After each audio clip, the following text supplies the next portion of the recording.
행복한 안식일입니다. 성도 여러분, 오늘 이곳에 참석한 모든 성도 여러분에게 드리기를 원하는, 읽어드리기를 소망하는 성경 말씀은 갈라디아서 5장 22절 말씀입니다. 그러나 성령의 열매는 사랑과 기쁨과 화평과 인내와 친절과 선함과 신실과 온유와 절제입니다. 이런 것들을 막을 법이 없습니다. 참으로 식물이 이 땅에 끼치는 영향은 참으로 엄청납니다.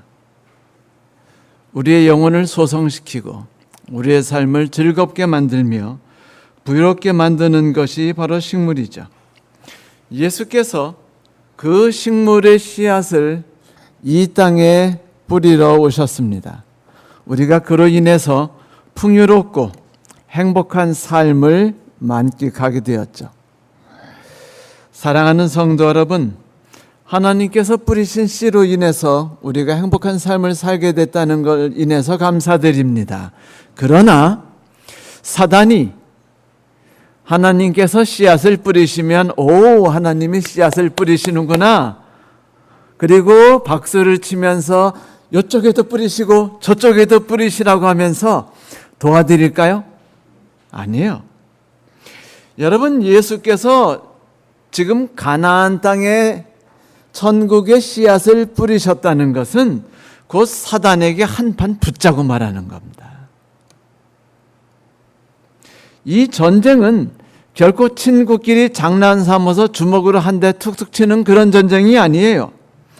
이제 사단은 목숨을 걸고 예수께서 뿌리시는 씨앗이 사람들의 마음밭에서 자라나지 않도록 하기 위하여 목숨을 걸고 사력을 다해서 일을 하게 될 것입니다. 사단이 긴장을 하고 사단이 목숨을 거는데 그 싸움터에 서 있는 우리의 삶과 우리의 존재의 모든 것들이 그 전쟁 속에 휘말려 들어갈까요? 아니면은 영향을 전혀 받지 않은 채 살아갈까요? 당연히 함께 휘말려 가겠죠. 그러므로 예수 그리스도께서는 마태복음 13장에서 씨 뿌리는 자의 비유를 통해서 우리에게 사단이 어떻게 우리를 공격하는지를 알려주심을 통해서 우리가 우리 마음밭에 심겨지는 씨앗을 잘 자라게 해서 영육 간의 전쟁에서 승리할 수 있도록, 그래서 우리의 삶에서 천국이 무엇인지를 맛볼 수 있도록 도와주셨습니다. 사단의 전략이 어떤 것인가에 대해서 오늘 우리가 살펴보겠죠. 그러나 말씀을 살펴보시기 전에 손자가 했던 이야기를 한번 들어봐야겠죠. 그는 모공편에서 이런 말을 했어요. 지피지기 백전불시 부지피불지기 백전필패라. 적과 아군의 상황을 잘 파악한 뒤에 싸움을 결정하고 싸울 장소와 시간에 조정해서 싸운다면 100번을 싸워도 위태롭지 않다는 겁니다. 그런데 적이 어떤 상태인지 모르고 내 전력도 모르는 채 싸우게 된다면 싸울 때마다 반드시 패한다라는 뜻이죠. 이런 비슷한 말로 후대 사람들이 그 8자로 만든 것이 무엇이죠? 지피지기면 백전백승이라. 이건 손자가 한 말은 아니에요. 손자는 방금 전에 제가 읽어드렸던 말을 했죠. 그러나 그것을 요약하면 지피지기 백전백승인데 손자는 백전백승할 것이라고는 말하지 않았어요. 필패하지 않을 것이다 라고 말을 했죠. 자, 성도 여러분, 우리도 손자의 말을 따라서, 충고를 따라서 사단이 어떤 존재인지, 그리고 우리가 언제 어떻게 쉽게 넘어질 수 있는 사람인지를 살펴봐야겠죠. 그러나 그 전에 하나님의 말씀이라는 이 씨앗이 우리에게 얼마나 대단한 것인지에 대해서도 우리가 살펴볼 필요가 있습니다. 하나님께서 뿌리시는 씨앗들이 얼마나 대단한 것인가? 하나님이 만드신 식물이 인간에게 끼치는 영향이 얼마나 대단한가? 저는 어릴 때 화원에서, 저희 집이 화원이 한 1000평 정도 됐어요. 그런데 이제 화원에서 그 하우스죠. 하우스에 들어가서 이렇게 형의 일을 돕다가 우연히 너무 예쁜 꽃을 발견했어요. 어떻게 꽃이 이렇게 예쁠 수 있을까? 그래서 제가 지금도 잊지 않도록 하는데 그 나릇나릇하고 야리야리하면서 하늘하늘거리는 이 색이 저를 아주 반하게 만들었어요. 알고 보니까 이게 뭔지 아세요? 네? 코스모스가 아니고 양귀비였습니다.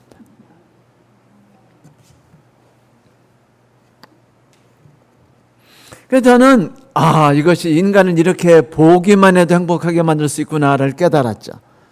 정확히 말하면 꽃 양귀비였어요. 양귀비는 못 심죠. 그런데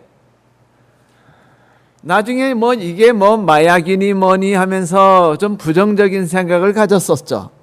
그러다가 나이가 어느덧 중년이 되고 50이 넘어서 몸이 이곳저곳 아파지기 시작하니까 여기저기 몸에 좋다는 것들에 대해 관심을 쏟기 시작했는데, 한결같이 인간의 몸에 좋다는 건 다 뭔 줄 아세요? 99%는 다 식물이에요. 블루베리, 야생 블루베리부터 시작해가지고 뭐예요? 땅콩도 있죠, 시금치도 있죠, 그리고 산삼도 있죠. 여러 가지가 있어요. 저희들도 이런 많은 것들을 먹고 살아갑니다. 그런데 이 중에 저희들이 한때 목숨 걸고 먹었던 것이 하나 있는데 그게 뭐냐면 대마초 씨앗이었습니다. 대마 씨앗, 그냥 사람들은요 대마초 씨앗이라고 부르지 않고 햄프시드라고 부르죠. 햄프시드라고는 다 많이 들어보셨을 겁니다. 이 햄프시드는 단백질이 무려 31.5%나 들었대요. 식물 중에 엄청난 단백질을 가지고 있는 겁니다. 이 정도면 콩보다 뛰어나죠. 아르기닌 4.5%, 다가불포화 지방산이 있고 오메가3, 5, 9가 38.1%나 들었어요. 그러니까 오메가가 3과 5와 9가 잘 조합되어 있는 식품은요, 결국은 식물 중에, 동물에는 없고 식물에는 아마씨하고 또 하나가 있어요. 그 두 개의 식물이 이렇게 고루 갖고 있는데 무려 대마초 씨앗에는 이 오메가 3, 6, 9가 몇이나 들었다고요? 31%. 와. 거기다가 기타 등등 철분, 엽산, 칼슘, 식이섬유가 가득해서요, 보배 중에 보배란 말도 없고 제가 안 사 먹었겠어요? 사 먹었겠어요? 네? 이거 먹으면은 몸이 불끈불끈 힘이 솟고 아픈 거 싹 없어지고 불면증이 없어지니 그래서 먹었는데 한 달은 기분 좋던데 지나보니까 이제 느낌이 별로 없어요. 근데 이 맛이 자처럼 고소합니다. 그래서 이게 날로 먹어도 맛있고 구워 먹어도 맛있고 쪄 먹어도 맛있는 게 딱 무슨 생각이 나요? 만나. 그래서 이스라엘 사람들이 광야에서 먹었던 만나가 혹시 가시 같기도 하고 한 이것이 혹시 대마초 비스그리한 것이 아니었을까 하는 생각을 갖게 됐습니다. 이렇게 골고루 영양분이 풍성한 것이 존재한다는 것, 놀라운 일이죠. 그런데 이런 것만 있으면 안 돼요. 왜냐하면 한 가지만 먹어서 편식하게 되니까. 그래서 하나님은요, 여기 조금 저기 조금 딴 데 조금 해가지고 몽땅 다 먹어야만 사람이 건강할 수 있게 만들었죠. 행복하고. 그래야 우리들이 시금치도 먹고, 그리고 돈나물도 먹지 않습니까? 그렇지 않으면 언제 먹겠어요? 하나의 몽땅 다 들어있으면. 만나가 없어진 건 인간에게 축복입니다. 자, 이런 천상의 식품이 우리의 몸에 들어가서 몸을 건강하게 하려면 필수적인 조건이 무엇이죠? 먼저 땅에 심겨져야 돼요. 냄새가 많이 나는, 희한 냄새 나는 거름이 많고 잘 경작된 그런 땅에 심겨져야 돼요. 농부가 정성을 갖고서 1년을 투자해서 가꾸면 시간이 지나 땅에 묻힌 그 한 사 한 알의 천상의 씨앗이 수백 알의 대마초 씨앗으로 자라나게 되는 거죠. 물론 여러분, 대마초만이 아니라 다양한 씨앗으로 인해서 지구의 공기가 정화돼요. 땅의 나쁜 성분들이 정화됩니다. 식물이 이 지구에 하는 일은 엄청납니다. 하나님의 말씀도 인간의 삶에 그렇게 엄청난 능력을 갖고 있지요. 그런데 하나님의 말씀도 역시 우리의 삶 가운데 씨앗처럼 묻혀야 돼요. 그 생명의 싹을 틔어서 자라나야만 하죠. 자라나기만 하면 너무 좋은 결과를 가져와요. 이것이 사과나무가 될 수도 있고 버네너가 될 수도 있습니다. 그렇죠? 혹은 우리가 좋아하는 맛있는 그 흰 쌀밥, 윤기 잘잘 흐르는 그 고시히까리, 그 쌀이 될 수도 있어요. 그 무엇이든 간에 우리를 행복하게 하는 것들이 많죠. 성경에서도 이 식물이 자라나서 달리는 열매가 하늘에서 12달 동안 매달마다 번갈아가며 난다고 이야기했어요. 한 가지를 탐닉하지 말아도 되고 한 가지만 먹어도 된다는 거죠.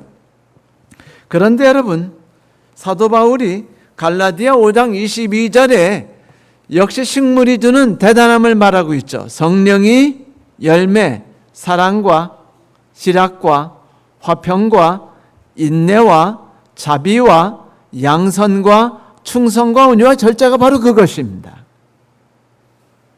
그런데 일단 땅에 심기면 이것들이 날 것을 막을 법이 없다고 그랬어요. 뭐가 없다고? 따라해 보세요. 막을 법이 없습니다. 맞아요. 하나님의 능력이 우리의 삶 가운데 와서 우리를 변화시킬 때 그 삶이 너무 맛있고 너무 영양분이 탁월한 것으로 인해서 나만이 아니라 주변 모든 사람을 행복하게 하고 향기롭게 만들며 건강하게 만들 수 있는 것을 막을 법이 없어요. 이로 인해서 하나님께 감사하십시다. 그러니 사탄이 목숨을 걸 수밖에 없는 겁니다. 여러분, 하지만 주의하십시오. 하나님이 생명을 온 땅에 뿌리려고 바삐 다니고 일하시는 그 순간에 사단 역시 가나안이라는 이 땅이 하나님에 의해서 그 오염된 땅이 정화된 땅으로, 헐벗은 땅이 생명이 넘치는 땅으로, 황량한 광야에 배나무가 가득 달리는 밭으로 변화되는 걸 결코 원치 않아요. 그러므로 사단은 이 모든 것들이 결신하지 않도록 여러 가지 방법들을 준비하고 있는데 그것이 사람에 따라서 전략을 짜서 준비해 놨다는 것입니다. 오늘 감사하게도 예수 그리스도께서는 이 사단의 전략이 어떤 것인지를 우리에게 소개해 주셨어요. 가만히 말씀을 들어보면 아하, 그래, 내가 이런 쪽에 좀 약하구나. 그래. 이게 바로 내가 옛날에 당했던 바로 그거지라는 느낌을 갖게 되실 거예요. 자, 사단은 우선 크게 세 가지로 공략합니다. 첫째는 길가를 만들어 가지고 예수님이 그 길가에 뿌리는 씨앗들이 땅에 떨어져서 하고 힘껏 씨앗을 받기 전에 새들을 막 싸그리 불러가지고 막 주워 먹도록 만들 수 있어요. 두 번째는요, 얕은 돌짝밭을 만들어가지고 거기서 식물이 기분 좋게 확 자라다가는 그 다음에는 뿌리를 깊이 박지 못하게 만들어서 죽여버릴 수도 있습니다. 세 번째는 그런 거 다 이길 수 있어. 나는 신앙이 좋은 탁월한 존재니까 라고 말하면서 이제 신앙 자랑하고 자라나다가 보니까 내가 누구 옆에 있는 거예요? 내가 누구 옆에 있기를 좋아하게 된 겁니까? 나도 모르게 신앙도 하면서 돈도 벌고 신앙도 하면서 내 가문이 잘 되고 꽁도 먹고 알도 먹고 하는 이런 복받는 신앙을 하고 싶었단 말입니다. 그래서 내가 누구 옆에서 살아요? 가시덤불 옆에 사는 것입니다. 이런 세 가지 유형의 공략을 사단이 우리에게 한다는 것이죠. 자, 그렇다면 이 세 가지 공략 방법에 대해서 우리가 좀 더 살펴보도록 합시다. 사람들이 막 길을 여기저기 다니는 이 길이라는 게요, 그냥 밭을 여기저기 씨앗을 심으러 다니다 보면 생기는 게 길이에요. 요즘 같으면 밭이 아까워가지고 뚝을 만들고 해가지고 씨앗 심을 때 길을 딱딱 만들었지만 옛날 사람들이 어째 그랬겠어요?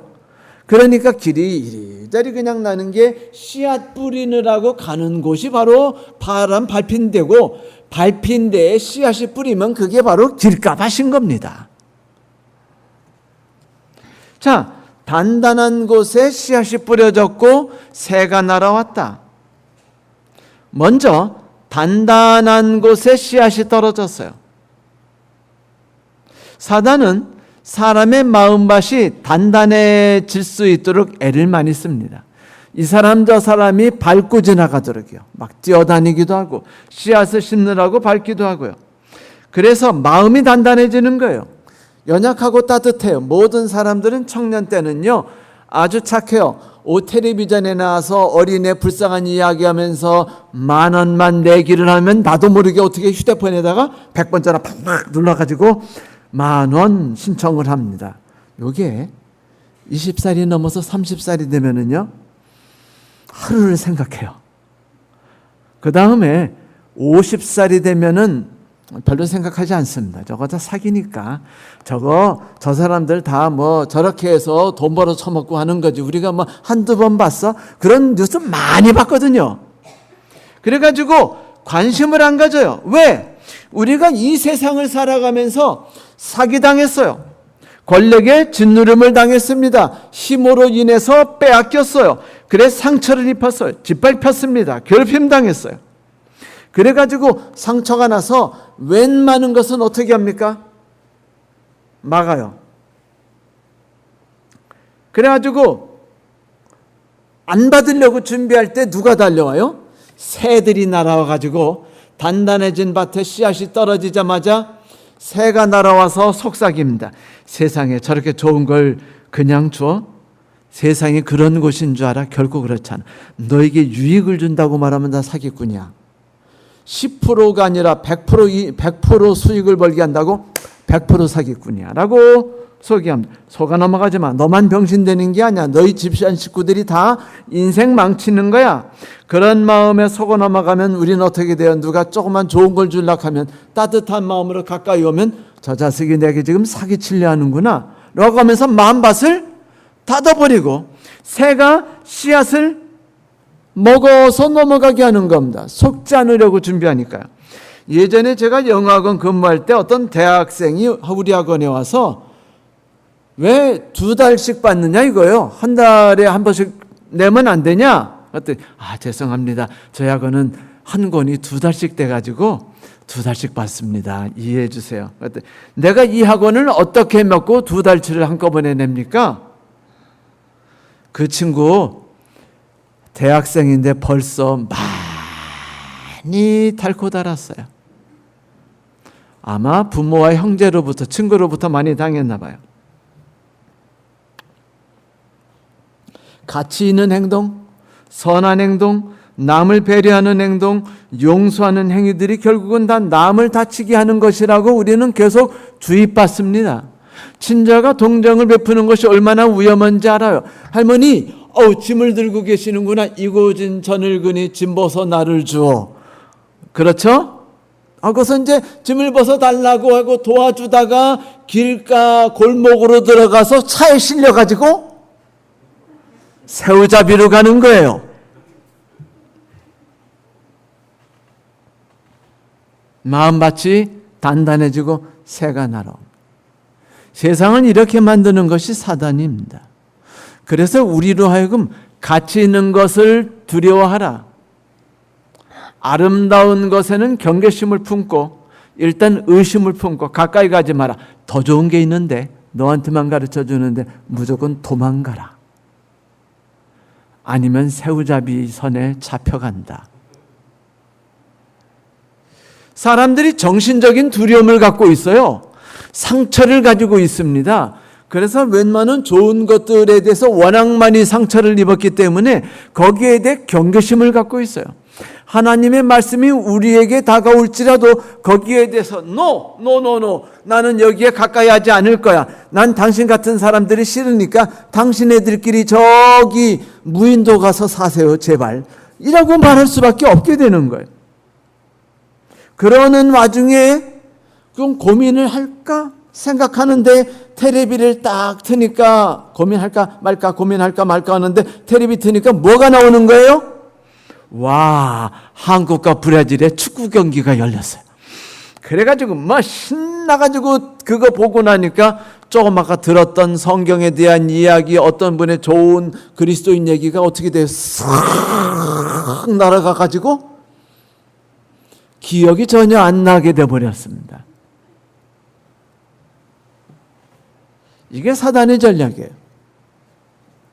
두 번째 전략은, 사단이 잘 쓰는 전략은요, 땅에다가 땅 밑에 납작한 돌들을 착착착착 깔아놓는 거예요.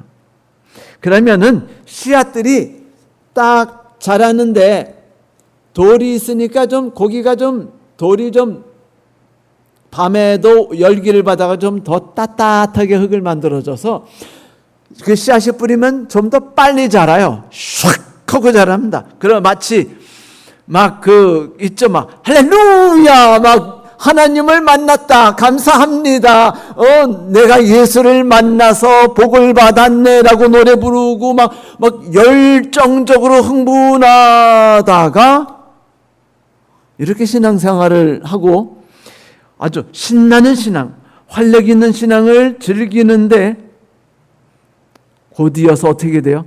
신앙이 빨리 자란다고 그랬죠? 급격히 막 영양제 맞은 것처럼 확 신앙이 자라나는데 아침이 돼서 햇볕이 딱 뜨니까 어떻게 돼요? 씨앗이 깊게 자라긴 빨리 자랐는데 깊게 뿌리를 박지 못해서 타서 죽어버렸더라. 이 말씀이 의미하는 것이 뭘까요? 다시 말하면 빨리 자랄 수 있도록 도왔기 때문에 상대적으로 강한 추위, 강한 더위, 혹독한 바람에 약하다는 것입니다. 약해졌다는 거예요. 요즘 말로 말하면 온실 속에 화초가 된 거죠. 맞아요. 철저한 보호를 받아서 주변의 거친 환경에 충분한 이해력과 관용도를 갖지 못합니다. 스스로의 힘으로 쭉쭉 그 뿌리를 박지 못했기 때문에 조그만 환경의 변화가 있어도 쉽게 죽어버려요. 2009년 독일에서 우리의 관심을 끌 만한 흥미로운 논문을 발표했는데 그게 뭐냐면 갓 태어난 어린이에게 지나친 사랑과 관심을 베풀면 그것이 아이에게 부정적인 영향을 끼친다라는 것이었습니다. 부정적인 영향이요? 사랑과 관심이? 발표에 의하면 세균으로 가득한 시골 농장에서 자라나는 아이들이 도시에서 사는 아이들보다 알러지의 영향을 훨씬 적게 받는데요.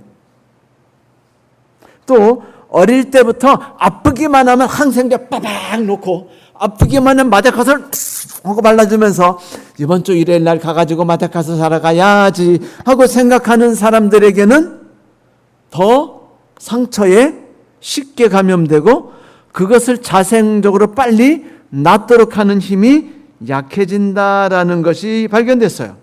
항생제요법을 받은 아이들이 알러지에 약하다라는 논문들이 많이 발견됐단 말이죠. 요즘 사람들은 주장합니다.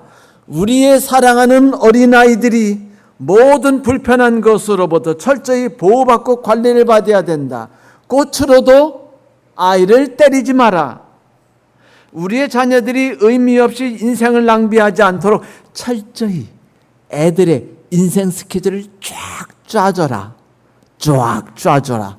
다시 말하면 학원 A, 학원 B, 학원 C, 학원 D, 학교 A, 학교 B, 학교 C, 학교 D 쫙 짜가지고 그 틀대로 하면 애가 어떻게 돼요? 지금은 힘들어도 아빠가 시키는 대로, 엄마가 시키는 대로만 따라가면은요, 엘리또가 되는 겁니다. 엘리또가. 그렇게 부모가 알아서 불편한 거 착착착착 쳐주고, 돌짝 있으면 착착착착 쳐주고, 고통스러운 거 짝짝짝짝 쳐주다 보니까 경쟁의식이 사라지고, 어려운 것을 극복하고 이겨나는 정신이 없어지다 보니까 힘들어져요. 조그만 욕을 얻어먹어요. 조그만 왕따가 되려고 하면 부모가 쫓아와서 막 선생님에게 몇 번만 하면 어떻게 돼요? 이 아이에게 선생님도 조심하고 친구들도 조심해요. 실제 저도 그런 경험 당해봐서 알아요. 제가 한번 두들겨 맞아본 다음에 친구한테 울면서 집에 갔더니 형이 쫓아와서 빡빡빡빡빡. 제가 그래가지고요, 그 다음부터 누가 저를 한 명도 두들기질 못했어요. 그래서 여러분, 두들김을 받지 못했기 때문에 제게 무슨 실력이 안 늘어간 줄 아세요? 싸움하는 법을 키우지 못해가지고 지금 제가 차마 사람들 앞에 옷을 벗지 못하고 여름이 싫어요. 왜냐면 근육을 안 키웠걸랑요. 이렇게 될 수 있습니다. 보호받다 보니까 맞서 싸울 생각을 하지도 않고 근육을 키울 생각도 하지 않게 됐어요. 어릴 때부터 이렇게 왜곡된 사랑을 받고 자라는 아이들이 요즘 되게 많죠.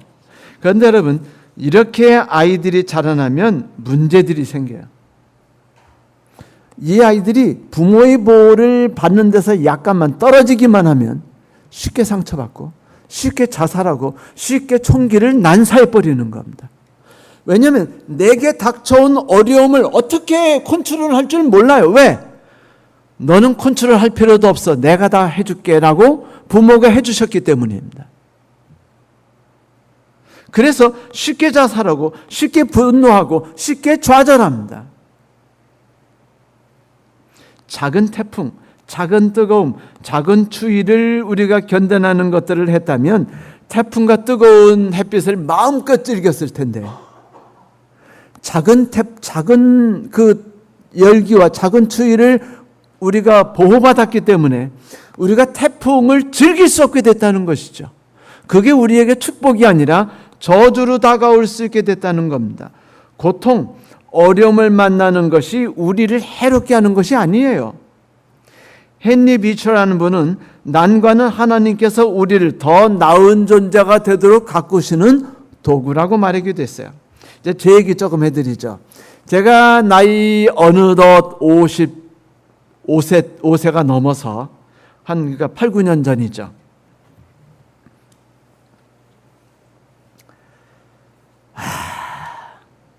헬스장에 갔습니다. 어디 갔다고요? 헬스장. 글쎄, 이놈의 아들놈의 자식이 하루는 저한테 와가지고, 아빠, 응?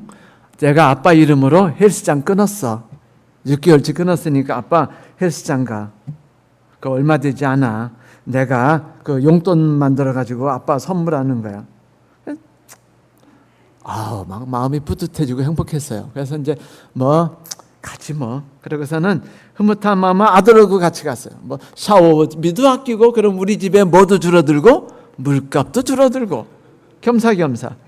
아들이 큰 돈 내서 또 PT까지 끊어준 거예요. PT 진짜 비싼 거 아시죠? 1회 10만 원입니다. 근데 그 아이가 10회를 끊어줬어요. 그래서 이제 PT, 근데 좀 할인해가지고 1회에 3만 원이 된 거예요. 그래서 제가 30회를 끊었어요. 허아무개 트레이너한테 가지고 훈련을 받는 겁니다.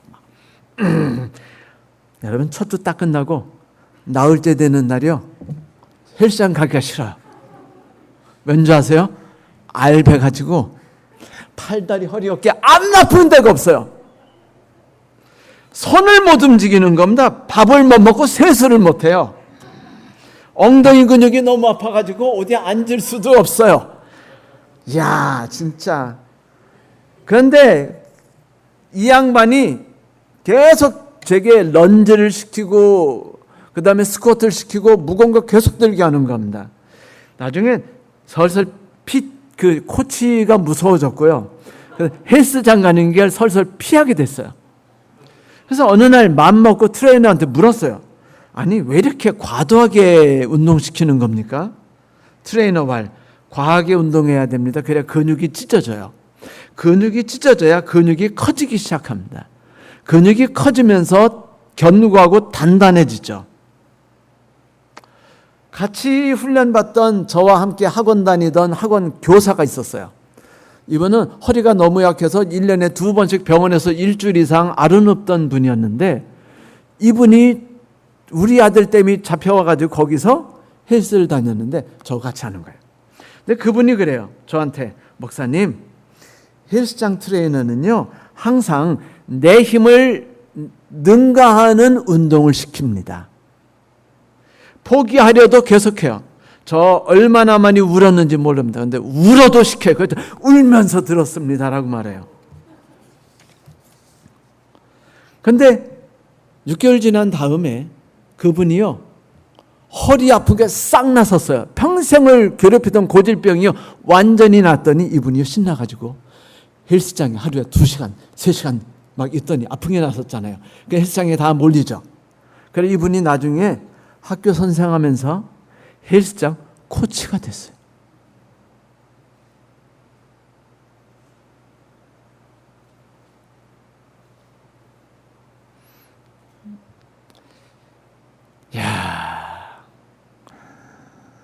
지금도 저는요 헬스장 가면 몸에 좋다는 거 잘 압니다. 그러나 아직도 자신이 없어요. 왜 자신이 없는지 아시죠? 또 근육 찢어질 생각하니까 두려워요. 여러분, 아무리 그것이 몸에 좋다 할지라도 사람은요 태풍 싫어합니다. 아니, 오지 않길 바라죠. 짙들과 하천, 다리를 파괴하고 산을 무너뜨리는 곳 인명을 파괴하는 태풍이라고 생각하게 돼 있어요. 그러나 현상과 실제가 얼마나 다른 줄 아세요? 태풍이 우리나라에 필요한 비의 30% 가까운 강수량을 몰아다 줍니다. 태풍이 바닷물을 정화하고요 산소를 공급해요. 강과 바다에서 녹조와 적조를 없애줍니다.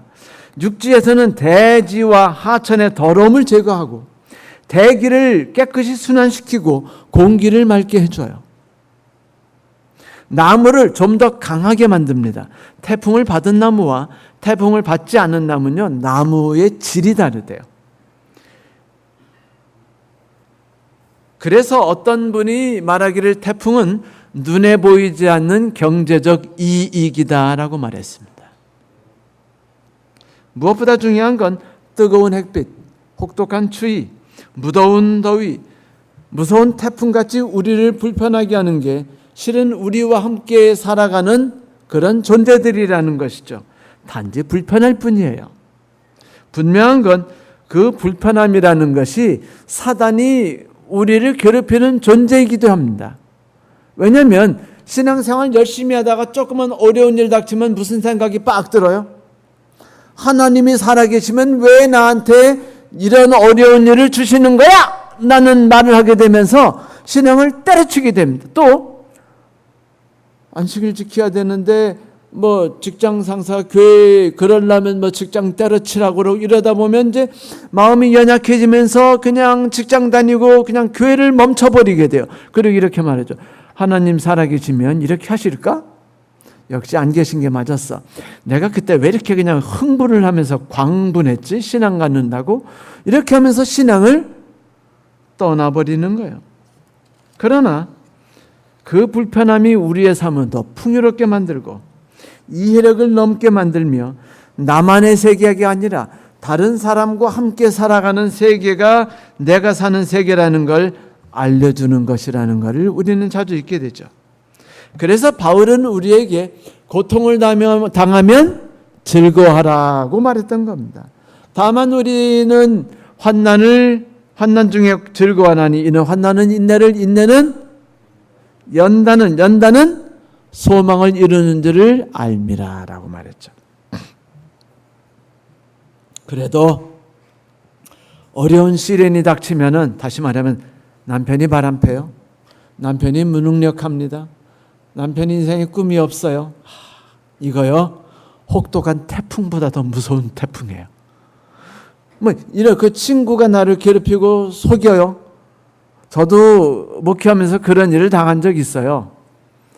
제가 이제 일을 너무 열심히 하다 보니까 이 학원이 발전하기 위해서 막 계획을 짜고 플랜을 만들고 리포트를 만들고 분석을 해가지고 쫙쫙 내면서 지금 같은 식으로는 안 된다, 새로운 방식으로 나가라 그랬더니요, 너 딴 데 가세요. 그래서 제가요 1년 동안 목사하신 분 못하고 1년 동안 랩맨 했어요. 대학 가서 학생들 출석 부르면서 1년을 지냈습니다. 그때 얼마나 마음이 힘들고 고통스러웠는지 몰라요. 그러면 제 마음속에 어떤 생각이 들까요? 저놈의 왼수, 얼굴도 보지 말자. 쟤네들이 있는 데는 오줌도 안 넣을 거야. 이런 생각들을 하게 되죠. 그러면서 내 마음에 분노가 생기고, 분노가 생기다 보면 누구를 잃어버리죠? 마음에서 하나님을 잊어먹어요. 감사함이 없어집니다. 화평이 잃어버려요. 그러므로 하나님께서 주시고자 하는 곳에 뭐가 자라나요? 엉뚱한 것들이 자라납니다. 그러므로 여러분, 우리는 어릴 적부터 일찌감치 고통과 어려운 일들, 힘든 일, 불편한 일들, 그리고 문제야 남편과 문제야 가족들이 내 주변에 있는 것들에 대해서 내 삶의 일환처럼 받아들이는 그런 생각들을 자꾸 키워야 돼요. 그래야만 우리가 든든하고 강하게 자라고 풍성하고 향기를 더 발할 수 있는 존재가 되는 것입니다. 자, 마귀는 이 정도로 인생을 끝내지 않죠. 여러분, 마귀의 공격 수단은요 아주 다양해요. 욥도 마귀에 의해서 신앙 완전히 엎어져 쓰러진 적 아시죠? 아브라함은 어때요? 아브라함도 넘어졌어요. 다윗 안 넘어졌습니까? 엘리야 안 넘어졌나요? 모든 위대한 신앙가들이 다 하나같이 넘어졌습니다. 우리의 대적마귀는 신앙이 초보자든 신앙이 고참이든 그 상황에 맞게 그들을 두들겨 쓰러뜨리는 방법들을 알아요. 우리는 그래도 잘 넘어왔어요. 우리는 길가밭 신앙을 넘어 이겼죠. 그렇죠. 감사합니다. 우리는 또 어떤 밭을 이겼어요? 돌짝밭 신앙을 이겼어요. 그래서 우리가 좀 더 큰 신앙으로 자라나는데, 이제 우리에게 사단이 그래, 그렇게 열심히 신앙을 해 하면서 우리에게 친구를 가져다 줬는데, 친구가 뭐냐면 가시덤불인 거예요. 하나님은, 예수께서는 그것을 가시덤불이라고 말했어요. 그런데 사람들은요, 가시덤불을 뭐라고 생각하는 줄 아세요? 밭을 기름지게 만드는 거름이고, 좋은 밭을 더 멋지게 만드는 장미꽃이라고 생각합니다.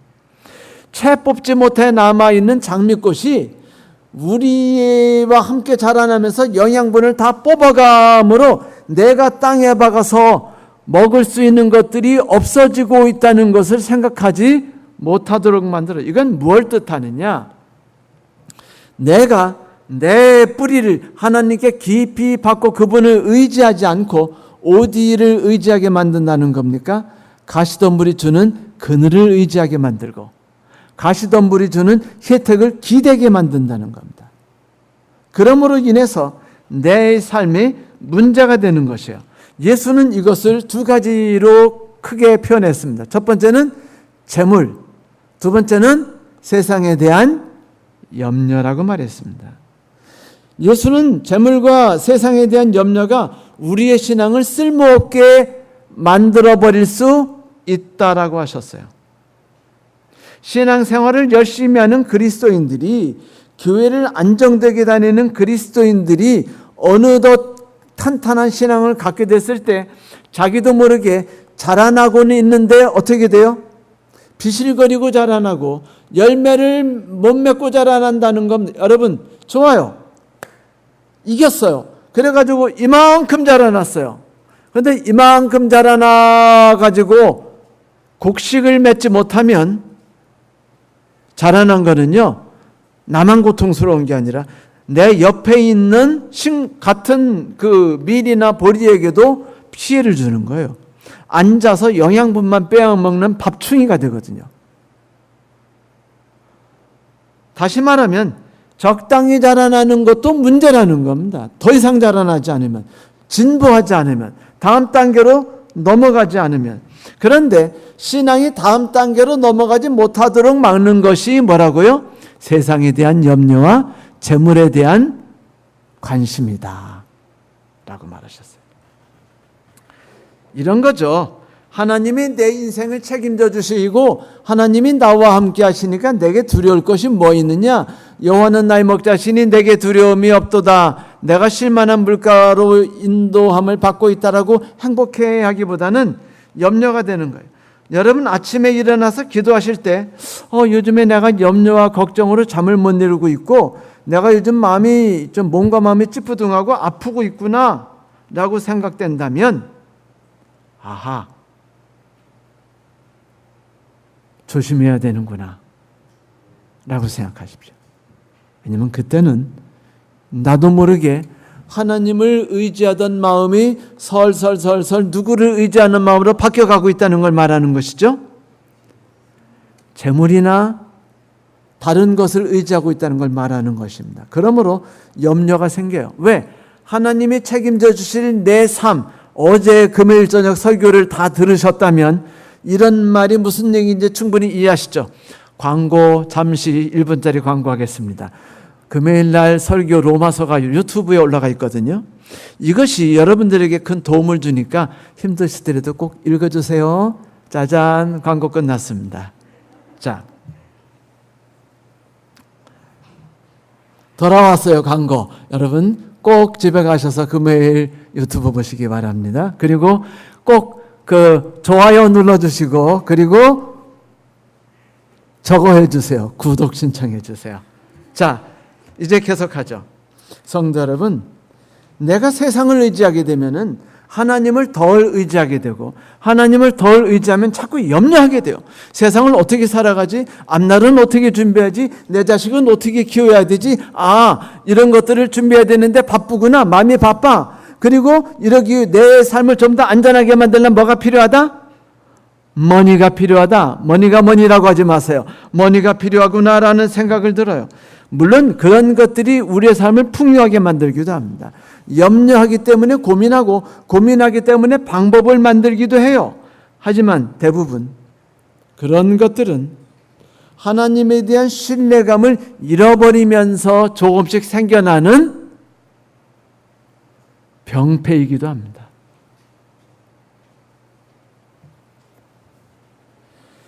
재물은 그 여러 가지 단점들을 가지고 있지만 장점도 많고 장점도 많지만 그 단점에 있어서는요, 사람과 사람들의 마음에 상처를 주는 것도 있어요. 옛날 베토벤에게는요, 그 크리스토프라는 동생이 있었습니다. 이 동생이 매우 부자였는데 이 복부인처럼 땅 투기를 정말 끝내주게 잘했어요. 훌륭한이죠. 네, 저도 제가 그런 능력이 있어서 얼마나 좋을까. 마누라한테 사랑과 존경과 악망을 받을 텐데라는 생각을 하는데 하나님이 제게 그 능력 안 주셨습니다. 여러분, 만약 그런 능력 받으신 분 하나님께 감사하시고 그거 마음껏 그 능력 키우세요. 하나님이 제게 그 능력 안 주셨으니까 저는 대신 설교만 열심히 할게요. 모은 돈으로 땅을 사재기 해가지고 땅 소유자가 됐습니다. 그런데 이 베토벤이 이 음악만 작곡하다 보니까 돈이 벌려야 안 벌려요? 안 벌리니까 하루는 동생에게 편지를 썼어요. 사랑하는 동생아, 내게 좀 돈 좀 빌려다오. 동생이 답장이 왔습니다. 지금은 매우 살기 어려운 세상이고 이 때를 이겨나가려면 누구든지 힘을 다해 일해야 하지요, 형님. 하지만 형님이 선택한 직업은 딱하게도 돈 벌기는 영 글러먹었습니다. 따라서 형님이 지금 같은 딱한 처지에 있는 건 따지고 보면 형님 잘못입니다. 따라서 형님 죄송합니다만 전 형님을 도와드릴 수 없어요. 직업을 바꾸세요. 당신의 사랑하는 동생, 거대한 토지 소유자 크리스토퍼 올림. 이 답장 받자마자 분노를 참지 못한 베토벤이요, 단숨에 한 줄짜리 편지를 써서 동생에게 보냈어요. 내 돈은 필요 없다 이놈아. 네 설교는 더욱 필요 없다. 두뇌의 소유자 베토벤 씀.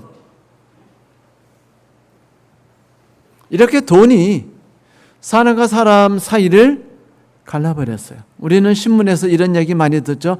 장윤정과 그 가족들에 대한 이야기를 우리는 아시죠. 그리고 최근에 박수홍과 그의 가족들, 뭐 이런 이야기를 듣지 않습니까? 돈이 우리의 삶에 유익을 줄 줄 알았는데, 내 미래의 가문을 풍성하게 풍요롭게 만들 줄 알았는데, 알고 보니까 어떻게 됐어요? 쪼개버리고 상처를 내며 도끼질을 냈더라 이겁니다. 이럴 수도 있으니 조심하라는 겁니다.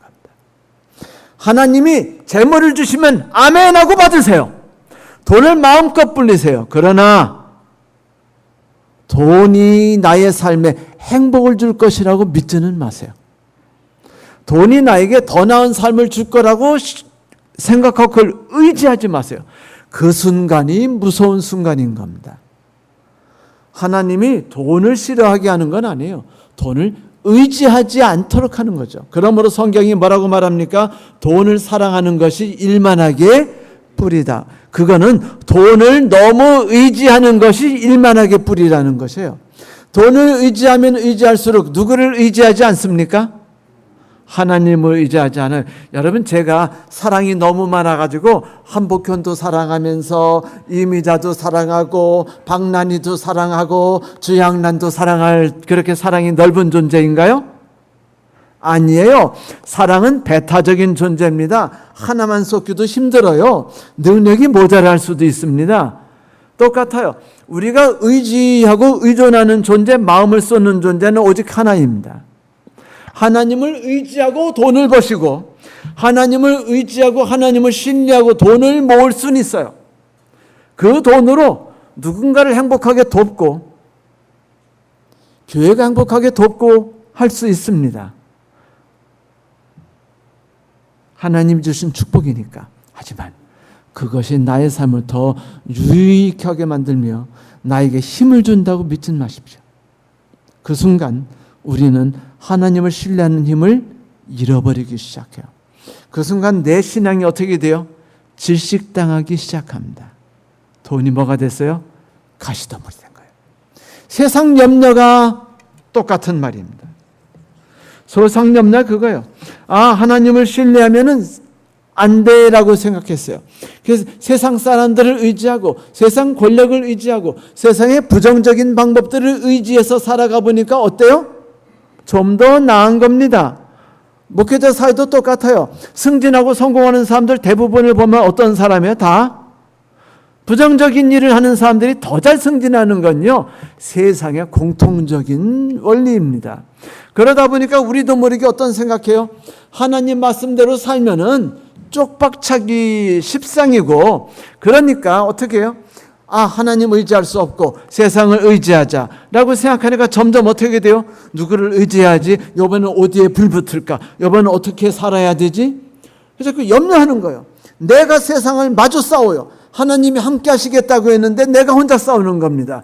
하나님이 멍에를 같이 매자고 했는데 나 혼자 멍에를 매는 거예요.